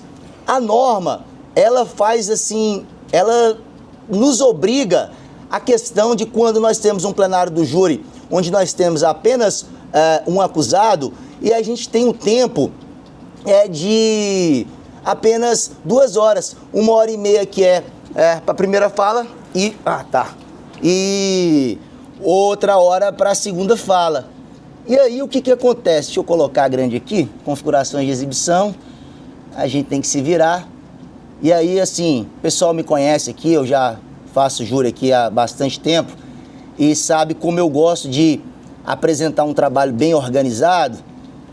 E aqui que acontece, ó. Deixa eu explicar para vossas excelências. nós temos aqui na pasta 11 depoimentos da instrução processual. 37 minutos, 38 minutos, 38 minutos, 38, 39, 39, 39, 40, 40, 40, 40, 41. Se somar esse tempo todo aqui, doutor, só ali os 4 primeiros já passa de 2 horas e meia. É por isso que eu organizo o depoimento, nunca uma montagem, é uma sequência lógica daquilo que eu quero mostrar para os jurados. Vossa Excelência mostrou o depoimento do Rafael, mas fica tranquilo, porque o que eu queria mostrar naquele depoimento era só que aquela área era de organização criminosa. E detalhe, doutor, tem uma situação aqui, a gente tem que pensar bem rápido aqui. O senhor trouxe aqui que o Rafael disse que várias pessoas falaram dessas agressões. Será que ele prevaricou, hein, doutor? Porque era também para estar denunciado, pelo menos no relatório dele, aquelas pessoas que viam as crianças serem agredidas e não tiveram coragem de denunciar, né? Porque a Giana está aqui por causa disso hoje. Aí, doutor, eu fico pensando também numa situação. O Conselho Tutelar é um órgão muito bacana, que quando tem denúncia de maus-trato de criança, Vossa Excelência aqui tem professores aqui, já deve ter se deparado com isso, quando denuncia uma criança que está lá acuada, alguma coisa assim, fala o Conselho Tutelar, ele vai lá na casa e retira a criança daquele ambiente familiar tortuoso, né? E o Conselho Tutelar também era para estar denunciado aqui. Vocês acreditam? Mas ainda dá tempo, tá? Existe o aditamento da denúncia. O doutor pode fazer aí, pegar todas essas pessoas aí que sabiam que a criança era espancada todo dia e ninguém denunciou. É engraçado, né? E essas pessoas não estão no banco dos réus. Mas é isso, dando continuidade aqui. Outro ponto, Excelência. O doutor disse que tinha uma série de provas. Só que é o seguinte, o que acontece? A defesa técnica, ela é técnica de verdade. E a defesa técnica, ela faz valer de verdade um negócio aqui que está no Código de Processo Penal, que é um manual de normas que nós, operadores de direito, principalmente da seara criminal, temos que seguir, que se chama o artigo 155 do Código de Processo Penal. E olha que interessante o que fala o artigo 155. Os juízes formarão suas convicções pela livre apreciação da prova produzida em contraditório judicial. Aí aqui é para o juízo singular, o juiz togado. E olha só, não podendo fundamentar sua decisão exclusivamente nos elementos informativos colhidos na investigação. O doutor veio aqui e ficou olhando para Vossa Excelência instrumento de inquérito. Essas mesmas testemunhas falaram no contraditório na ampla defesa, gravado, filmado, perante a juíza, o promotor, a defesa técnica. Cadê esses depoimentos que não foi mostrado aqui para vocês, gente? Ele teve o mesmo tempo que eu, 1h30 na primeira fala, 2 horas na segunda fala, aí traz elemento de inquérito, procedimento inquisitorial, sem contraditório, sem ampla defesa. Pelo amor de Deus, eu trago a prova processual, produzida na fase processual. Não foi trazida. Doutor André, eu tenho uma premissa aqui, quem me conhece sabe, eu não tenho problema de apartes na fala da tréplica, de apartes na fase da tréplica. Fica à vontade que a gente transforma aqui num debate tranquilo. Você é um técnico, eu sou técnico, você conhece o processo, eu conheço o processo e a gente conversa. Eu acho isso muito ruim da defesa falar primeiro e depois o promotor não falar. Mas também, se fosse para ser o certo pelo certo, não ia acabar num plenário do júri, né? Mas fica à vontade se eu quiser. Mas eu já estou falando para Vossa Excelência, porque fica à vontade. A gente conversa, eu não tenho problema com isso. Eu vou passar aqui, pessoal, para ser rápido, porque a defesa da Giana, essa defesa dessa mulher, ela urge por tecnicismo, urge por verdade real, urge para que Vossa Excelência possa conhecer o processo.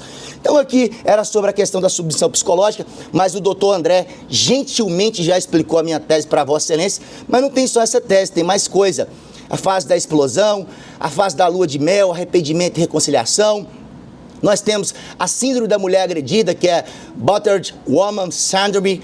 Estudos americanos, tá, gente? Pessoas que estudaram, psicólogos, psiquiatras, cientistas, que sabem exatamente que uma mulher subjugada vive. E era o que a Giana era, subjugada. Ficou demonstrado aqui para Vossa Excelência. Vamos dar uma passada nisso aqui. E aí, pessoal, a tese defensiva que vai ser questionada aqui para Vossa Excelência. E outra coisa, tá, pessoal? Só para ficar muito claro aqui para Vossa Excelências, essa tese aqui, que é no contexto de violência doméstica,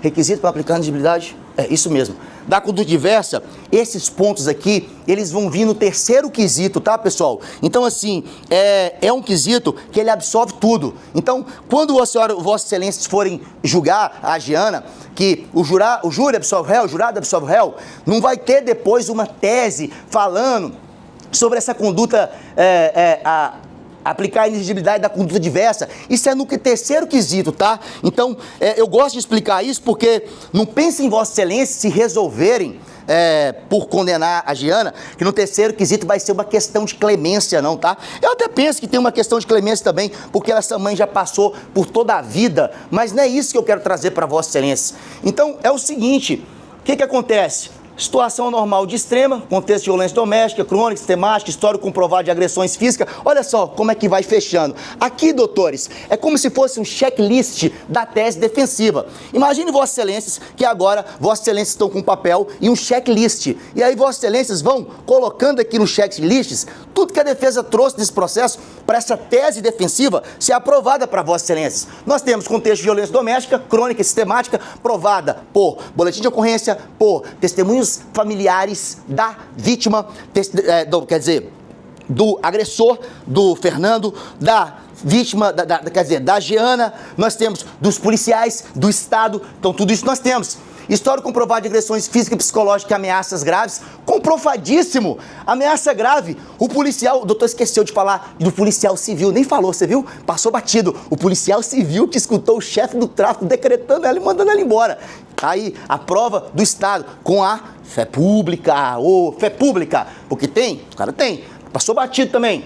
Ambientes de terror e submissão constantes. Se aquilo ali não era um ambiente de terror e submissão constantes, eu não sei dizer o que é isso.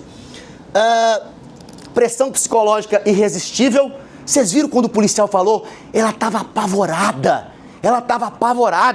né? Hoje o doutor falou que aqui no depoimento dessa mulher que estava entristecida, sofrida, angustiada, era ali uma encenação, né? Então, ela encena desde lá de trás, né? Ela é muito boa, né? Porque é o que aconteceu nesse processo. Comprometimento de saúde mental, né? Que é a chamada TEPS, depressão e ansiedade. Impossibilidade razoável de conduta, conforme o resultado.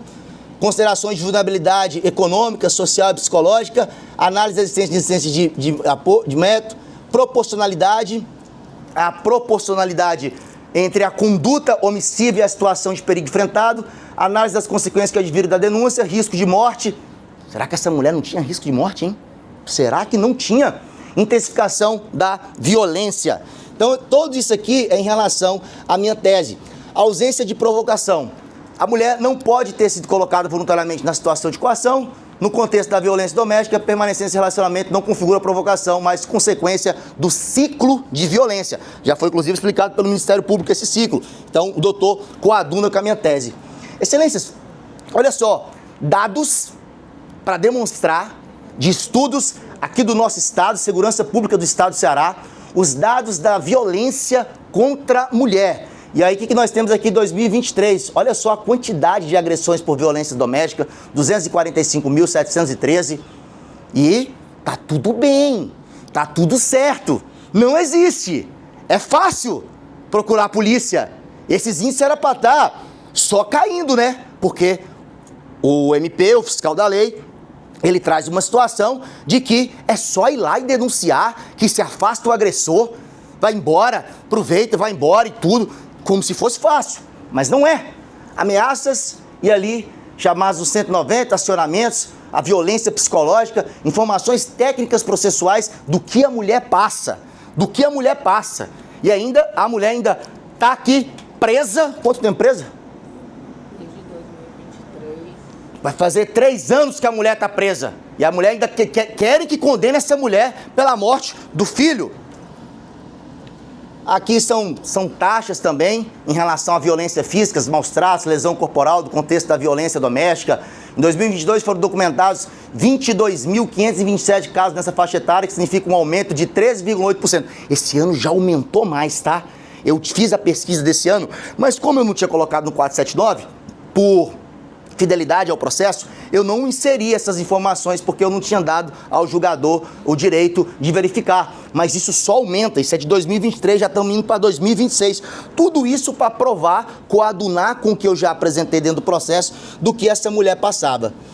Excelências, eu vou entrar aqui agora na parte das qualificadoras, porque esse processo está entupido Para esse cara chegar a 52 anos de condenação, pessoal, é uma série de coisas no processo que querem colocar para Jeana da mesma forma que foi posto por esse monstro. Então, veja bem, o Ministério Público sustenta que Jeana, na condição de garantidora, responde por homicídio qualificado porque nada fez para impedir Fernando de espancar Ângelo, aderindo por omissão. Então, se Vossa Excelência condenar hoje, é como se ela tivesse feito esses atos. E em momento nenhum o próprio Ministério Público sustenta isso. E não há prova disso dentro do processo, né? E aí o Ministério Público traz aqui o depoimento do Rafael. Não sabendo de nada, não sabe o motivo. Fala que as pessoas falaram, não tem nome de ninguém, não tem prova judicializada, né? Não tem assim, não perguntaram nem para ele assim, doutor, mas testemunha protegida, o senhor chamou alguém para ir lá, pelo menos um testemunho, uma X, né, uma Y, uma 01, que é comum, absolutamente nada, excelência. Por isso que eu falei que é um campo fantasioso. Para mim, doutora, o que não tá no papel, o que não tá no processo, o que não tá na câmerazinha aqui, ó, gravado aqui, ó, ouvido, Vossa Excelência ouvindo, para mim não vale nada. Para mim, o que vale é o contraditório e a ampla defesa. É isso que a gente aprende nas cadeiras de faculdade. É isso que tem que valer. A regra do jogo é essa, é a prova documentada. O que falar, até papagaio fala. Aí, é isso aí que tá falando. Senhores, Jeana não preencheu os requisitos para responsabilidade omissiva imprópria. Vamos lá. Não podia agir, vivia sob violência doméstica intensa, ameaças, enfim. Vou passar rápido, que isso eu falei para vocês demais. As qualificadoras atribuídas à conduta comissiva de Fernando não se comunicam automaticamente à mãe omissiva. Quem está falando isso não sou eu. E aqui, se eu falar qualquer besteira perante aqui esse douto promotor de justiça, filho de promotor, estudou no Mackenzie... Não, isso aí eu não sei se é verdade, não. PUC, doutor. PUC, estudou na PUC, é um conhecedor. Qualquer coisa, qualquer besteira que eu falar... Pode me apartear e me fala, porque eu gosto de aprender com vocês. Porque eu sou fã de vocês. Já falei. Falei pra você, eu tô todo animado que eu vou sentar aqui dia 2 de dezembro. Tem até que me controlar, porque eu sei que o promotor, né, tem que ser mais posicionado. E eu sou muito aguerrido. Vamos lá. Concurso de pessoas, artigo 29. Não se aplica automaticamente ao omissivo exigindo prova concreta da adesão subjetiva e as circunstâncias das qualificadoras. É por isso que nesse momento eu estou sustentando, Vossa Excelência, passar a materialidade, que a defesa também concorda com o Ministério Público. O Miguel Ângelo faleceu, ele morreu. E foi porque nexo de causalidade com o que o Fernando praticou. Então, não discordo do MP. Autoria omissiva. Aí, tudo que eu sustentei dentro do bolo, a Jeana tinha como evitar? Não tem para autoria. Aí, vamos para a parte da... O júri absolve o réu? Não é clemência como tese principal. É inexigibilidade da conduta diversa. É tudo aquilo que eu sustentei. Tudo isso que essa mulher passou, a violência doméstica, tudo isso vai estar dentro desse bolo aqui. E se passar ainda, vocês aí entenderem, depois de tudo que foi demonstrado do processo, que podem entender, eu vou concordar. Mas vamos à parte das qualificadoras. Porque também as qualificadoras é demais dizer que ela praticou tais qualificadoras, como eu estou demonstrando. O motivo torpe está qualificado. Para o Fernando é motivo torpe. Ele matou esse menino porque ele era um maluco, um usuário de droga, um perturbado, não sei qual o motivo, a torpeza. Mas para Jeana, qualificadoras subjetivas não se comunicam automaticamente ao garantidor omisso. É uma qualificadora do Fernando. Ele tinha motivos subjetivos dentro da mente perturbada e louca dele, mas não se comunica a Jeana automaticamente. Ela não queria a morte do filho. O próprio promotor trouxe isso hoje. Motivo torpe exige prova, motivo pessoal do agente.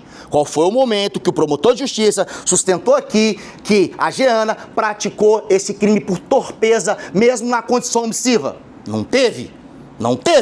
Então, não é que se falar em motivo torpe.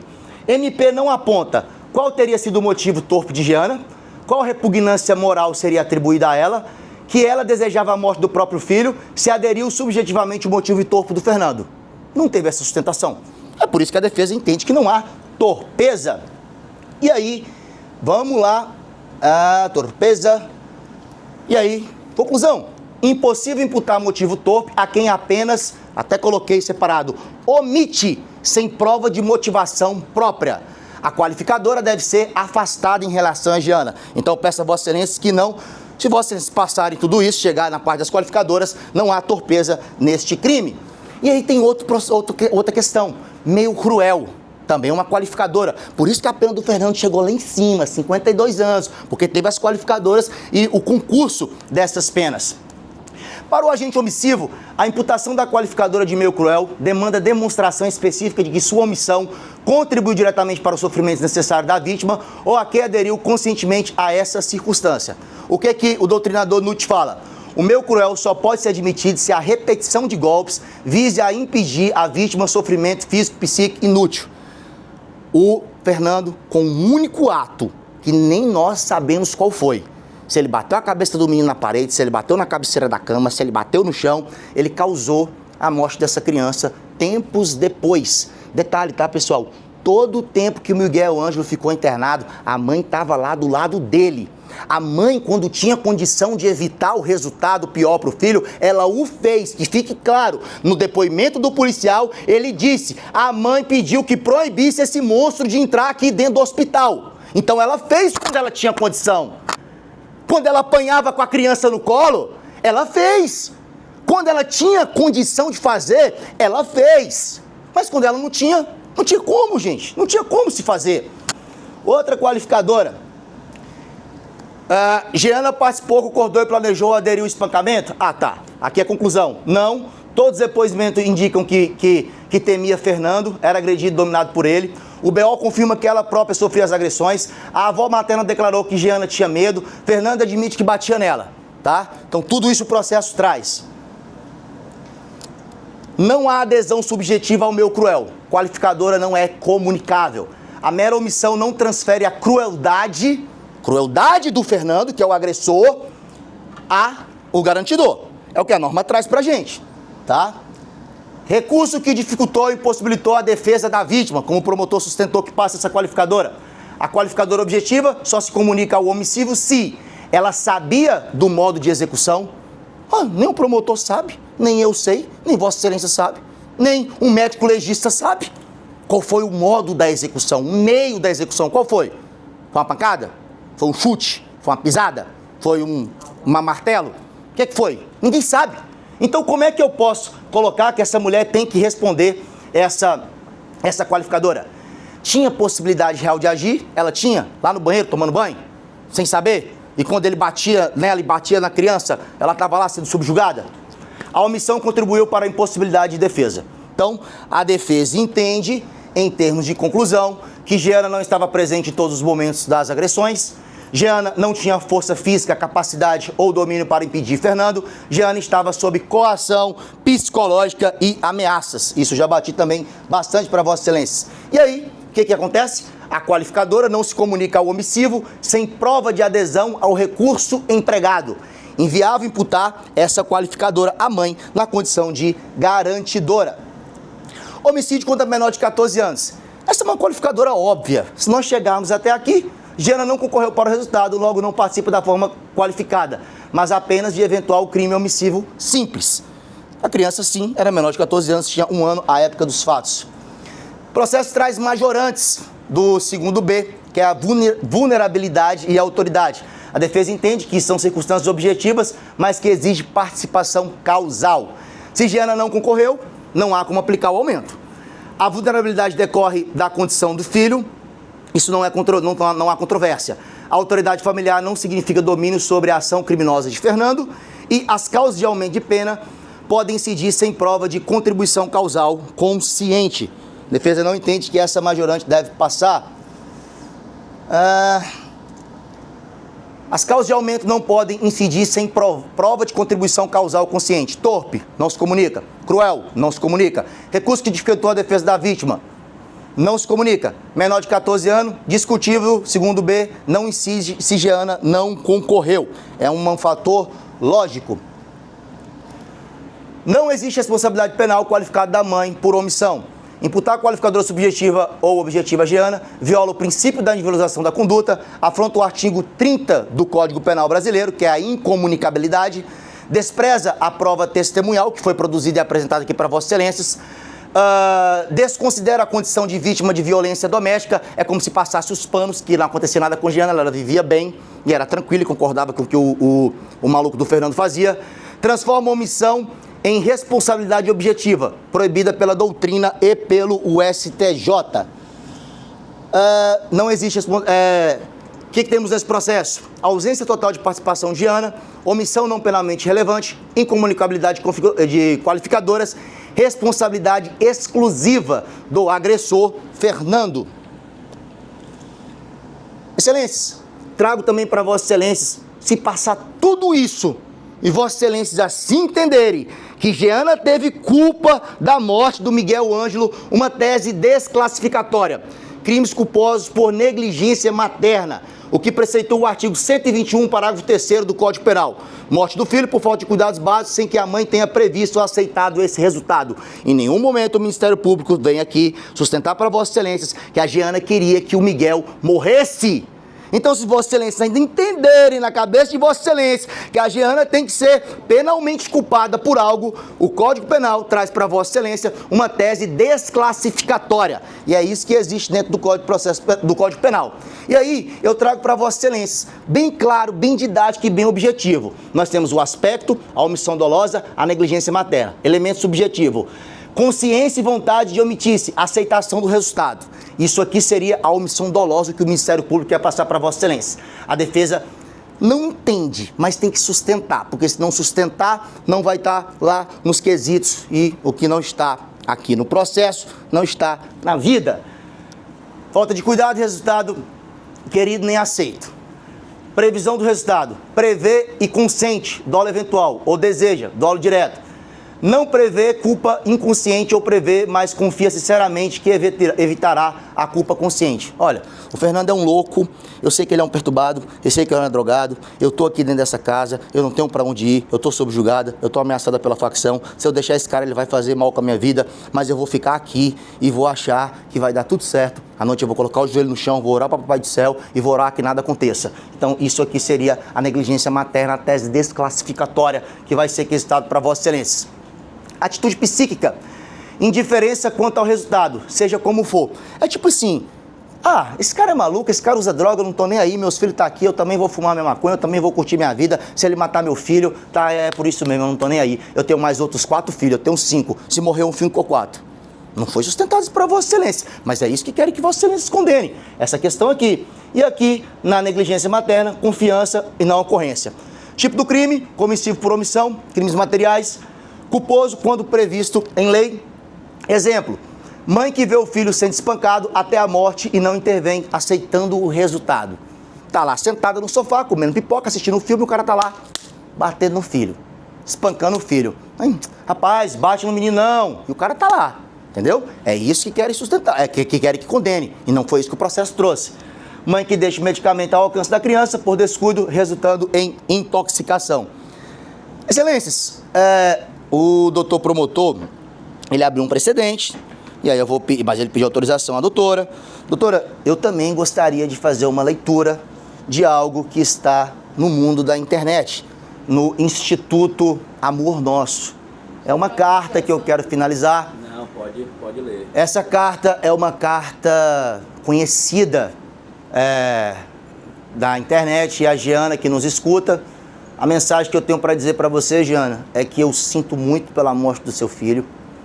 Eu espero de todo o meu coração que você, de fato, não tenha nenhuma culpa nisso. Eu fiz o meu melhor trabalho. Eu estou indo aqui contra os meus preceitos de pai. Eu estou fazendo uma defesa que eu não queria fazer, mas eu estou fazendo. Doutor André, eu falo um negócio para o senhor.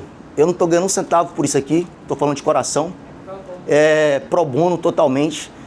Eu peguei esse processo e eu vi o sofrimento dessa mãe e sei lá, pô, Deus vai me dar alguma coisa, já me deu. Então é o seguinte, aqui está o local onde o texto está, a referência do texto. Eu vou fazer a leitura, Giana. Mamãe, isso aqui tá aqui, mas eu não alterei nada, mas pra esse monstro não fala nada não. Fala pro meu papai que aqui eu jogo bola. A gente faz um time de meninas e meninos. Brincamos o dia todo que só tem sorriso e alegria, amor de sobra. Sabe, mamãe? Tem dia que eu ouço a senhora chorando, se perguntando por que o Papai do Céu me recolheu de volta, sabe, mamãe? Ele me disse que todos nós temos uma missão aí na terra. A minha foi ser seu filho. Ele me prometeu que a senhora seria uma boa mãe e que o papai seria meu melhor amigo. Foi não, meu filho. Que vocês iriam me amar eternamente. Eu irei te amar eternamente. E algum dia iremos nos encontrar. Sei que a senhora não pôde ver meus primeiros passos e não poderia me ensinar a andar. Sabe por quê, mamãe? Eu nasci anjo. E anjo já nasce sabendo voar. Bom, mamãe, eu tenho que ir. Em breve falarei novamente com a senhora e não se preocupe comigo. Eu estou feliz. Eu estou bem. Papai do Céu, cuide de nós. Um beijo do seu anjo. Obrigado, excelência. Senhores, votem. Muito obrigado a todos.